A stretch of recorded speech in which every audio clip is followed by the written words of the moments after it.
Are the Washington football team cheating its fans and sports bettors? Let me just ask the question, guys. Let me ask the question. So, right here, they have a chance to call their timeouts. They have 3 timeouts. It's only a 2-possession game.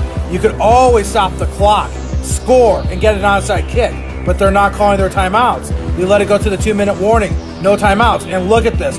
They quit on the last play, and they had all 3 timeouts left. It was a 2-score game. Why do that? Why not call the timeouts, Ron Rivera? Then with the Cleveland Browns game, 2-score game, you can score a touchdown and an onside kick. Use your timeouts. But they're not calling their timeouts, guys. They're quitting. They're quitting on their team. They're quitting on the football fans. They're quitting on sports bettors who have them to cover. Look at that. That's 2 games, guys. That's 2 games they quit. Like for part 2, and I'll prove to you they're cheating.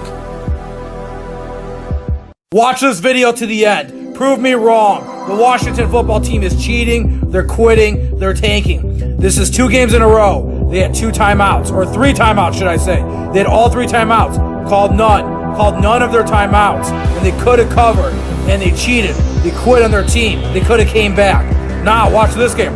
4th and 13. 4th and goal. And you do a check down pass on 4th and goal. You could have done a field goal. You could have had a field goal. Make it a 2-possession game instead of a 3-possession game. It was an 18-point game.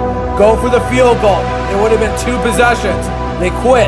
Then they had a chance to go for it again, but they punted. Why did they punt?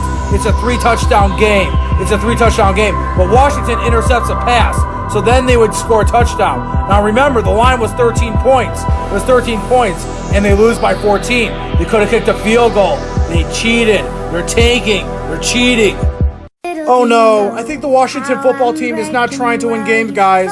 And they're so bad right now, they don't even have a name. They don't even have a name. They're just called a football team. They don't even have a name. But that's 2 games in a row against the Browns and Cardinals. They didn't call any timeouts. They could have tried to cover. They could have tried to win, but they didn't. They didn't try to win, guys. And then what happened here? 4th and goal on the 13. Why aren't they throwing into the end zone? How do you check down on 4th and goal? You're supposed to throw it into the end zone. And why didn't you kick a field goal? It was an 18-point game. You could have made it 15, and you could have only been down 2 touchdowns. But they're not trying to win. And 4th and 21. Why do you punt? Are you trying to win football games? I don't think you are. I don't think you are, Washington, who doesn't have a football name. You don't have a football name. You're just a football team. And then it was a 14-point game, but if they kicked that field goal, they could have covered, guys. They're not trying to win. They're not trying to win. And they don't even have a football name.